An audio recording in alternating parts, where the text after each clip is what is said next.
Article 13. Where do I start? You see the... No, that's not it. I've got an idea. Bear with me on this one. vidIQ, vidIQ.com. Alright, if you're new to vidIQ, this might need a little bit of interpretation. What you just saw there was the human beatbox version of our vidIQ intro, which usually goes like this. vidIQ. vidIQ. vidIQ.com. Now, this intro was very kindly made for us by an audio and podcast expert by the name of Mike Russell. But the problem is we've got no official document saying that he created the sound effects, he gave us license to use his voice, and the graphics that are in there probably used from Adobe After Effects.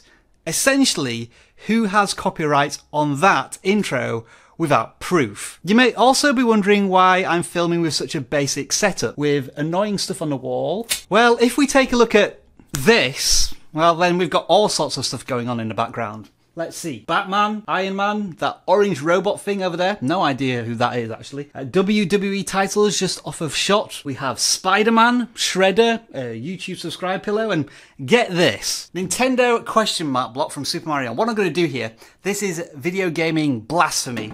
I'm going to put a Sony PlayStation 4 wireless controller in this Nintendo product.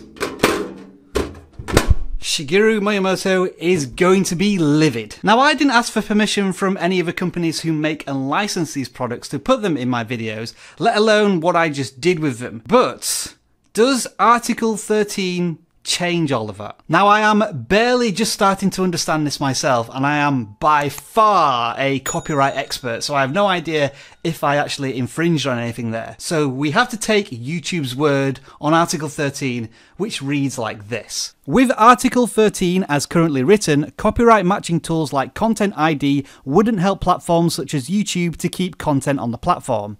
Content ID works if right holders use it and provide clarity as to what belongs to them. However, in many cases, information on copyright ownership is missing or there is partial knowledge, meaning that no system could accurately identify full copyright information at the point of upload. Put simply, a piece of content with partial or unknown ownership is, to YouTube, treated the same as a piece of content that is unlicensed and would have to be blocked. Oh, and as I think about it, did I get permission from YouTube to use this snippet from their website? And what about the spinning graphics in the background? Well, I built that in Camtasia, but I'd have to prove to YouTube before I uploaded this video that I did all this in Camtasia with a license key?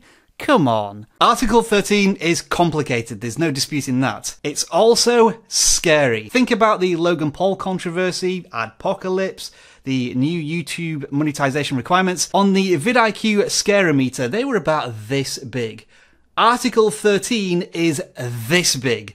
It affects everybody in a monumental way. Although the bill is being drafted in the EU bloc, essentially any video creator who creates content within that area will not be allowed to share that content outside of the EU. And anybody who creates content outside of the EU will not have their content be viewable by those inside of the EU. You might call this a video content iron curtain. To make matters worse, this would be a total and immediate block. This isn't a case of YouTube identifying that there's something wrong with the content and then adding the block. It's as soon as a video goes live. And what makes it even worse is that this will apply to all content, past, present and future. Yeah, all those videos already on YouTube, they could get blocked as well. Now you may be thinking at this point, YouTube would never do that. This is a complete overreaction. They would be harming their own income revenue streams to such a massive degree that it could put the company out of business. Why would they control the flow of video content in and out of Europe to such an extreme measure? Put simply, YouTube will be liable for any copyright infringement. Yes, the video creator may be the one using copyright music or stealing somebody else's video content, but as the distribution platform, YouTube are the one who would foot the bill. Now, we all know that Content ID on YouTube is not perfect. Many of you have probably had your videos dinged incorrectly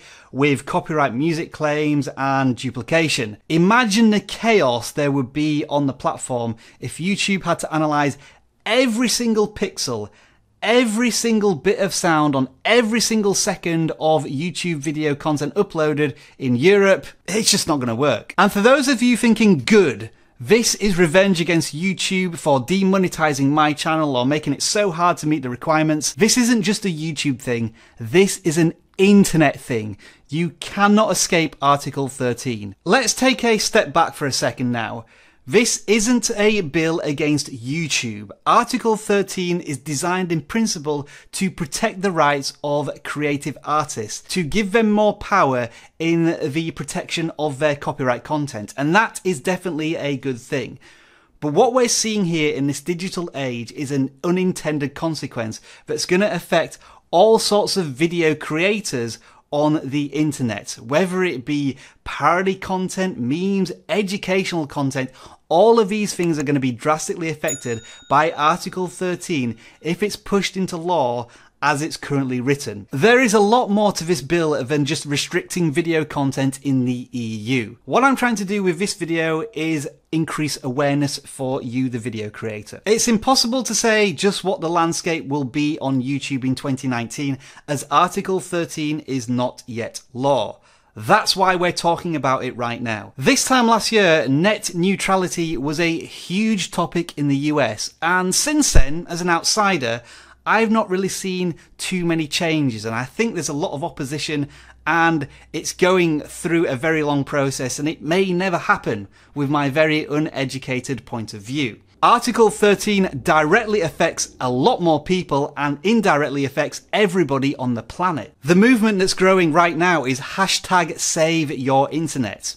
Yeah, it's that important. My advice to you right now is to get educated on these subjects. Read the dedicated webpage on YouTube, which we'll leave a link in the description, and do some broader reading just to understand what Article 13 is in the broader sense and how it affects individual video creators just like you.